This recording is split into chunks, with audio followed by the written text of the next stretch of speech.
And now we are going to launch today's class.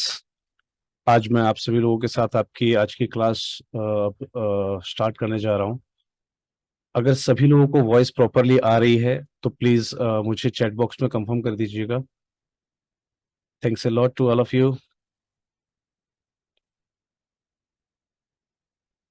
Great.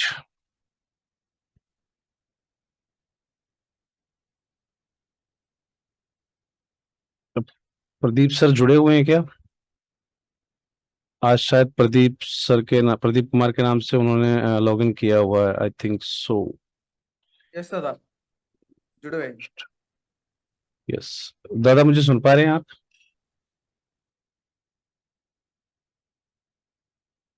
आप अपने आप को अनम्यूट कर सकते हैं।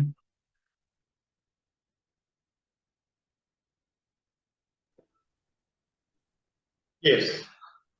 Hello hello.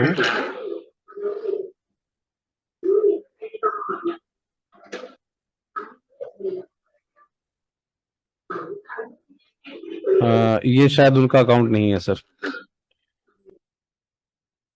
नहीं है दादा। नहीं, ये शायद उनका अकाउंट नहीं है। एक बार मैं चेक कर लेता हूँ। चलिए आज की क्लास को स्टार्ट किया जाए।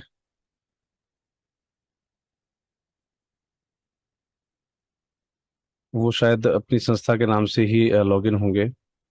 हाँ चलिए जी, बहुत बहुत धन्यवाद सभी का समय से जुड़ने के लिए। और आज की क्लासेस को अब मैं स्टार्ट करना चाहूंगा। Grant writing means the writing process. मेरी स्क्रीन शेयर हो रही है, नहीं हो रही है? वाग एजुकेशन फाउंडेशन, मेरी स्क्रीन शेयर हो रही है या नहीं? दादा, शेयर हो रहा है मगर प्रोसेस करके दिखा रहा है। हाँ, अभी ओके, हो गया। Yes. Thanks a lot to all of you. आज हम बात करने वाले हैं ग्रांट राइटिंग प्रोसेस की। मैंने अभी तक जो आपके साथ शेयर किया, काफी लोगों को डाउट होगा कि क्लासेस 2 दिन पहले स्टार्ट हो गई हैं, पता नहीं क्या कुछ सर बता चुके हैं, भगवान जाने क्या कुछ सर सिखा चुके हैं। Don't worry to all of you, मैं आप सभी को इन्फॉर्म करना चाहूंगा कि अभी तक हमारे द्वारा ऐसा कुछ भी शेयर नहीं किया गया है जहां पर आपको जरा सी भी डाउटफुल होने की संभावनाएं हो। मैं एक बार फिर से आपको बता देता हूं, अभी तक हमने सिर्फ एक सेशन लिया, वो भी इंट्रोडक्शन सेशन। उसके अंदर हमने क्या क्या किया वो मैं आपके साथ शेयर कर रहा हूं। हम अपनी प्रपोजल राइटिंग को इम्प्रूव कर सकते हैं, उससे संबंधित ये वर्कशॉप आपको दी जा रही है। सेकेंडरी, आपके पास फंड लेने के डिफरेंट डिफरेंट मोड्स होते हैं। Public funding, capital campaigning, crowd funding, special events, plan giving, peer to peer, institutional foundational grants, government grants, CSR grants, right. इन सभी में मोस्ट कॉमनली आप पाएंगे कि सभी के लिए एक प्रोजेक्ट या एक आइडिया की आपको जरूरत होती है, राइट। अब किसी भी प्रपोजल को जब आप लिखते हैं, प्रपोजल की आइडिया की हमें जरूरत है और हम जरूरत के हिसाब से उसको अपने डिफरेंट डिफरेंट मीन्स से, यानी कि हमारा चाहे हम कंसल्टेंट से बनवा रहे हो, चाहे हमने खुद लिखा हो, वट हम उसको सबमिट कर देते हैं। उसके बाद जब हमारे पास कोई जवाब नहीं आता तो हमारे सामने एक टेंशन होती है कि यार सामने वाले ने हमें चीट कर लिया। बिल्कुल भी नहीं। सिर्फ प्रपोजल जमा करने का मतलब ये नहीं है कि आपको वो ग्रांट मिल ही जानी है, क्योंकि सिर्फ और सिर्फ प्रपोजल उसका कारण नहीं होता, उसके एक्सेप्टेंस या उसकी रिजेक्शन का कारण सिर्फ प्रपोजल नहीं होता। मैंने आपकी स्क्रीन पर 5 पॉइंट शेयर किए हुए हैं। डॉक्यूमेंटेशन पार्ट, आपका टर्नओवर पार्ट, आपने कितने प्रोजेक्ट प्रीवियसली डन कर रखे हैं, क्या आपकी अचीवमेंट्स हैं, क्या आपको जो प्राइज वगैरह जो हम लिखते हैं कि हमारे अवार्ड्स एंड सर्टिफिकेट्स, राइट। तो अवार्ड्स हमारे क्या हैं, हमारे प्रीवियस वर्क्स क्या हैं, हमने कौन से प्रोजेक्ट कंप्लीट कर रखे हैं, कौन से हमारे रिकरिंग यानी कि ऑनगोइंग प्रोजेक्ट्स हैं। इन सभी चीजों पर भी डिपेंड करता है आपके प्रपोजल का पास होना या फिर उसका रिजेक्ट हो जाना। इसके साथ ही साथ स्टाफ, ध्यान रखिएगा, बहुत जरूरी है। इसके साथ ही साथ स्टाफ भी। स्टाफ क्यों जरूरी है? क्योंकि आप कितने अमाउंट का प्रपोजल लगा रहे हैं ये आप जानते हैं, लेकिन उस अमाउंट के अनुसार आपके पास, आप अपनी संस्था में स्टाफ की अवेलेबिलिटी या अपने टीम की अवेलेबिलिटी दिखा पा रहे हैं या नहीं दिखा पा रहे हैं, इस बात पर भी डिपेंड करता है आपके प्रपोजल का पास होना या फेल होना।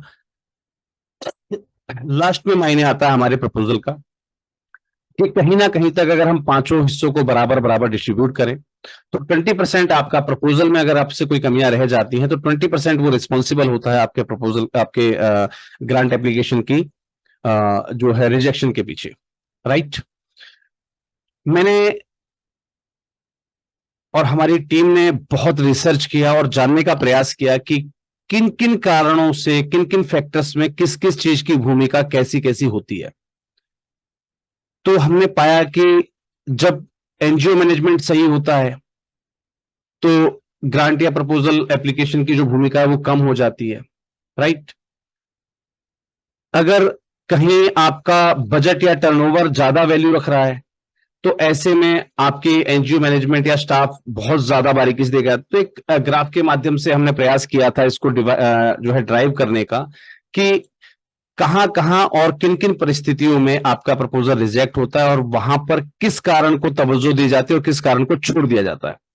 मैं इस ग्राफ्स को अभी डिटेल एक्सप्लेन नहीं कर रहा हूं, मैं सिर्फ एक जो है आपको एक छोटा सा उदाहरण पेश कर रहा हूं आपके सामने। अगर आपके प्रोफाइल के अंदर पहले से कुछ प्रपोजल्स या कुछ एप्लीकेशंस या कुछ आपके ग्रांट्स चल रही है कि आपने कुछ प्रोजेक्ट पहले से कर रखे हैं, कुछ प्रोजेक्ट आपके चल रहे हैं, आपके पास अच्छे अच्छे अवार्ड्स हैं, तो ऐसे में आपके प्रपोजल के अंदर जो आपने प्रपोजल सबमिट किया है, जिसको आपने लिखा है, उसके अंदर छोटी मोटी गलतियां हो जाती है तो उनको इग्नोर कर दिया जाता है, राइट। आप ढंग से स्टाफ को नहीं दिखा पाए लेकिन आपका हैवी वर्क जो है एक्सपीरियंस है, तो उन चीजों को इग्नोर कर दिया जाता है। तो ऐसे बहुत सारी परिस्थितियां हैं। आपका बजट बहुत अच्छा है ना, तो ऐसे में देखा जाता है आपका स्टाफ, फिर प्रपोजल पे ध्यान उतना नहीं जाता क्योंकि एक पर्टिकुलर गाइडलाइन से आपसे जो है डिटेल्स ली जाती है। बहुत सारी चीजें होती हैं, बहुत सारे फैक्टर्स होते हैं और हर एक फैक्टर की वैल्यू अब कंडीशंस के हिसाब से चेंज हो जाती है।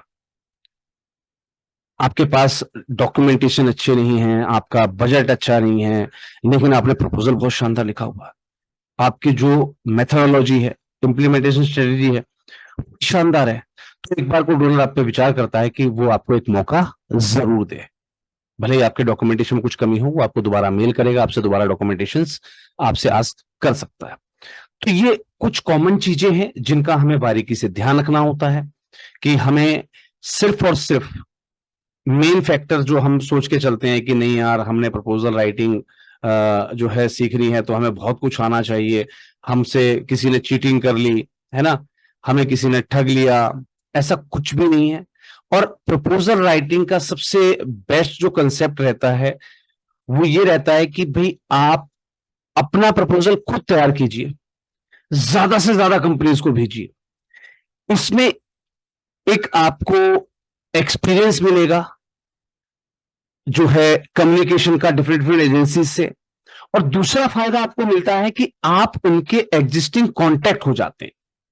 एग्जिस्टिंग कांटेक्ट मीन टू से, मुझे यह पता है कि बेंगलोर में हमारे साथ वॉग एजुकेशन फाउंडेशन है, राइट।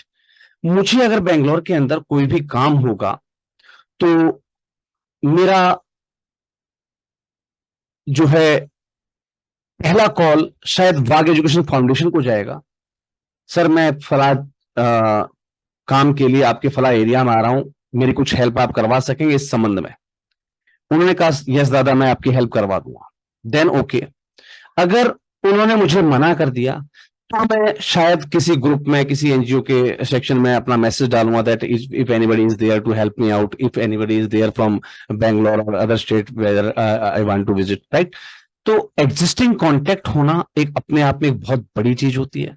अगर आप एग्जिस्टिंग कांटेक्ट हैं तो सामने वाला व्यक्ति किसी भी संबंध में पहले आपको कॉल करता है।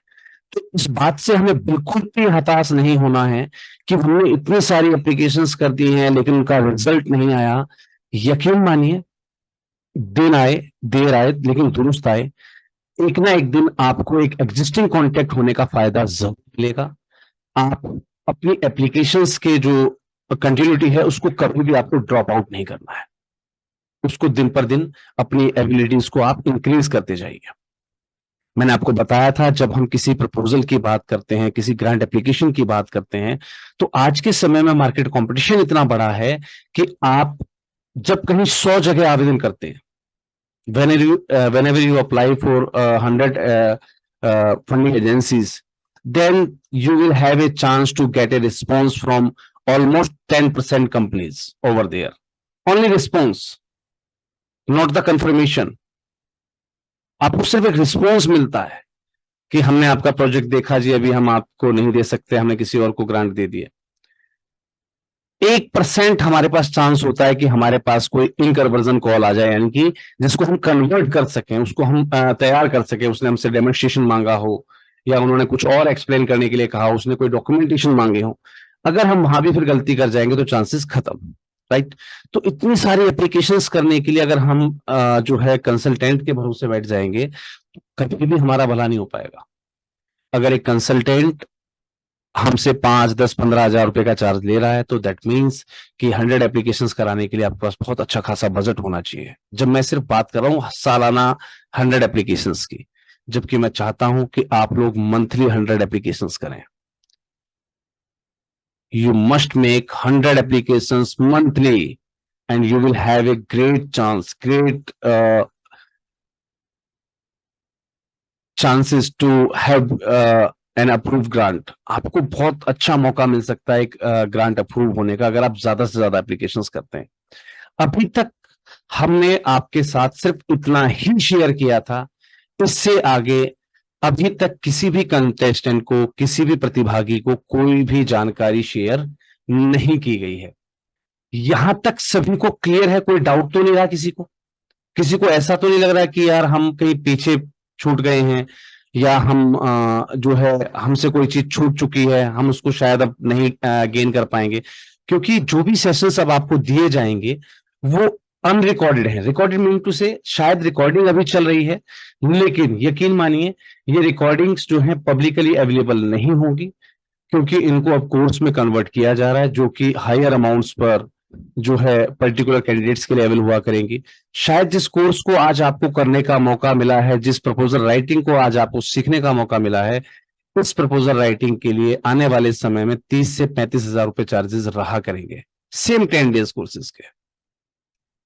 तो सबसे पहले मैं आप सभी का वार्म वेलकम करता हूं कि आज आपने एक बेहतरीन अपॉर्चुनिटी को ऑप्ट किया और आप सभी लोग अपना समय निकालकर कुछ बेहतरीन, कुछ नया सीखने के लिए एक साथ एक मंच पर आप जो है प्रोड्यूस हुए हैं, इकट्ठा हुए हैं, कलेक्ट हुए हैं।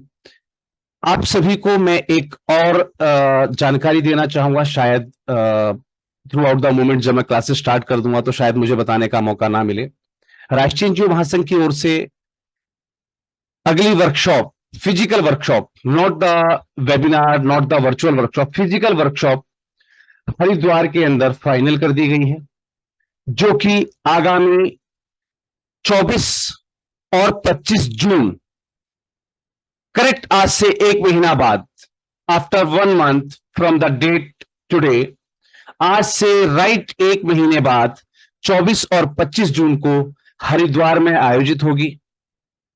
ऐसा हरिद्वार रखा गया है क्योंकि गर्मी की छुट्टियां रहेंगी, आप अपनी फैमिली के साथ एक होली प्लेस पर विजिट भी कर सकेंगे और साथ ही साथ आप महासंघ की जो हमारी वर्कशॉप कम बैठक भी हम कह सकते हैं इसको, एक बैठक रहेगी, वर्कशॉप भी रहेगी।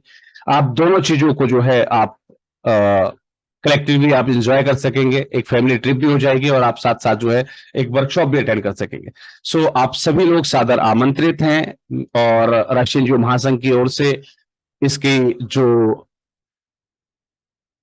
डेमोन्स्ट्रेशन हैं या जो ग्राफिकल आइडियाज हैं वो उन पे वर्क किया जा रहा है। जैसे ही कोई पोस्टर लॉन्च होता है वो आप सभी के ग्रुप्स में प्रोवाइड आपको कर दिया जाएगा। ध्यान रखिएगा सीट्स लिमिटेड रहेंगी क्योंकि हमें जो जगह मिली है वहां लिमिटेड अकोमोडेशन अवेलेबल हैं, तो सीट्स लिमिटेड रहेंगी। कोशिश कीजिएगा आप महासंघ के हमारे जो पेजेस हैं या सोशल मीडिया प्लेटफॉर्म्स हैं वहां पर जुड़े रहिएगा, जिससे कि आपको समय रहते जानकारी मिल जाए, आप समय से अपना रजिस्ट्रेशन कर सकें, समय से आप अपनी आने जाने की टिकट्स वगैरह भी बुक कर सकें। Thank you, thanks a lot to all of you and a warm welcome to all of you. We are here now going to start our classes now. चलिए जी, हम अपनी स्क्रीन पर हैं और अब मैं आपके साथ आपकी आज की क्लास को स्टार्ट कर रहा हूं। हम राइटिंग प्रोसेस के बारे में बात कर रहे हैं। ग्रांट राइटिंग प्रोसेस बड़ा ही आसान प्रोसेस होने वाला है। थोड़ा सा मैं इसके बारे में आपको विस्तार से जरूर बता के चलूंगा, क्योंकि जब आप अपनी ग्रांट राइटिंग करें तो आपको जरा सा भी डाउट ना हो, कहीं भी आप हिचके नहीं, कहीं भी आपको घबराने की आवश्यकता ना पड़े।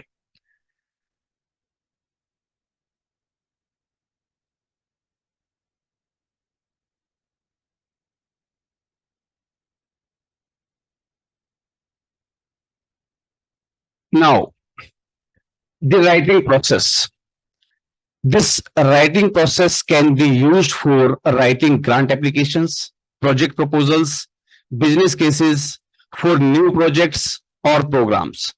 आप कोई भी प्रोग्राम कर रहे हो, आप किसी भी प्रकार की कोई बिजनेस स्ट्रेटेजी या कोई बिजनेस केस आपके एनजीओ में आप लेके आना चाह रहे हो, आपको कहीं प्रपोजल सबमिट करना है, आपको कहीं भी कोई ग्रांट एप्लीकेशन सबमिट करनी है, सभी में ये जो राइटिंग प्रोसेस है ये आपके बहुत काम का होगा। इसे अपनाना कैसे है? As a writer, as a grant writer, जब आप वर्क करते हैं तो आपको इस प्रोसेस को 2 से 4 बार रिपीट करना होता है, जिससे कि आपकी प्रपोजल राइटिंग में किसी भी प्रकार की कमी ना रहे। ध्यान रखिएगा, इस सेशन को स्पेशली नेम किया गया था कि आप एक इफेक्टिव प्रपोजल राइटिंग कैसे सीख सकते हैं। राइट? आप एक ऐसी प्रपोजल राइटिंग जिसका पास हो जाना, उस प्रपोजल के पास होने के चांसेस बहुत ज्यादा एक्सीड कर जाएं, ऐसी प्रपोजल राइटिंग आप कैसे सीख सकते हैं। तो प्रपोजल राइटिंग सिखाने से पहले मैं आपको उन फॉर्मूला से जो है परिचित जरूर कराऊंगा, जिससे आपका प्रपोजल जो है सक्सेस होता है। प्रपोजल लिखना हमने सीख लिया, यह पर्याप्त नहीं है, लेकिन प्रपोजल में हमारी कमी ना हो, इस चीज को ऑब्जर्व करना बहुत जरूरी होता है। उसके लिए प्रोसेस आपको फॉलो करना होता है। इस प्रोसेस के अंदर पहली चीज क्या है? Pre writing. All of you are able to view the first process is pre writing. आप किसी भी प्रोजेक्ट के बारे में सोच रहे हैं, उसको करने का प्लानिंग कर रहे हैं, उसके बारे में आप ड्राफ्टिंग की प्लानिंग कर रहे हैं, उसको आप प्री राइटिंग, यानी कि एक रफ जो हम वर्क करते हैं, हम कहीं भी अपने नोट्स लगा लेते हैं, स्टिकी नोट्स यूज करते हैं। आप कभी मौका मिलेगा मुझे आपके साथ शेयर करने का, तो मैं अपने कैमरे को रिवर्ट करके कभी आपको दिखाऊंगा। मेरी इस वॉल्स पर आपको ना बहुत सारे स्टिकी नोट्स मिलेंगे। मैं अपनी बहुत सारी चीजें जो है, जब भी मेरे मन में कोई ख्याल आता है कि मुझे ऐसा करना चाहिए, मुझे महासंघ में वैसा करना चाहिए, मुझे एनजीओ को ये सिखाना है, मुझे उस कोर्स के अंदर ना ये चीज और ऐड करनी है, तो मैं उसको नोट्स में तुरंत लिखता हूं और स्टिक कर लेता हूं। इससे क्या है कि जो मैंने सोचा एटलीस्ट वो मैं कभी मेरे दिमाग से ना मिट जाए, वो मेमोरी कभी मुझसे इरेज ना हो जाए, इसलिए स्टिकी नोट्स जरूरी होते हैं। और हर एक चीज का एक कॉलम बनाया हुआ है मैंने। अगर मैं क्लासेस की बात कर रहा हूं तो यहां पर स्पेशल नोट्स दिए गए हैं। अगर मैं अपने जो सेकंड हमारी जो एक यूनिट चलती है the talk show with SK, उससे संबंधित कोई चीज, कोई नई बातें मेरे दिमाग में आई है तो यहाँ पर नोट डाउन की जा रही है, यहाँ पर स्टिक्स नोट्स किए जा रहे हैं। अगर हम बात करें हमारी यूट्यूब वीडियोस के बारे में, तो कोई नया टॉपिक मेरे दिमाग में आता है, भाई इस टॉपिक पे नया वीडियो बन सकता है, वो चीज यहाँ पर नोट डाउन की जा रही है। राष्ट्रीय एनजीओ महासंघ की संस्थाओं के लिए हम और क्या नया विकल्प लेकर आ सकते हैं, उन सब से संबंधित जो है स्टिकी नोट्स वहां किए जा रहे हैं। यानी कि कैटेगरी बनी हुई है, जब भी मैं उस कैटेगरी से रिलेटेड कोई वर्क करूंगा तो मेरी एक बार निगाह जाएगी सभी स्टिकी नोट्स पर, और जो स्टिकी नोट्स यानी कि जो पॉइंट मैं इन कर चुका, यानी कि जिस पॉइंट को मैं एक्सेप्ट कर चुका, फिर उस स्टिकी नोट को जो है चेंज कर दिया जाता है। ये बड़ा एक मान के चलिए कि आपका एक प्रोफेशनल अगर आपको वर्क करना है तो ये फिनोमेना, ये प्रोसेस अपनाना बहुत जरूरी है, जिससे कि कहीं भी आपको किसी भी रूप में दिक्कत ना आए। प्री राइटिंग यानी कि मैंने आपको बताया, कहीं भी आप छोटी छोटी जगह रफ राइटिंग जो आप कर लेते हैं, प्री नोट्स आप बना लेते हैं, ये बहुत जरूरी है उस प्रोजेक्ट से संबंधित। अब आप प्रोजेक्ट जब लिखने की शुरुआत करते हैं या प्रोजेक्ट के बारे में जब आप सोचते हैं, तो ऑब्वियस सी चीज है कि आप एक बेसलाइन सर्वे करते हैं कि आपको किस प्रोजेक्ट पे काम करना है। राइट? जब उस बेसलाइन सर्वे पे आप काम कर रहे होते हैं, उस पर्टिकुलर एरिया को आप विजिट करते हैं, तो वहां के लोगों की प्रॉब्लम्स हम सुनते हैं, उन प्रॉब्लम्स को हम कहीं ना कहीं मेंशन करते हैं, अगर नहीं करते तो करना जरूरी है।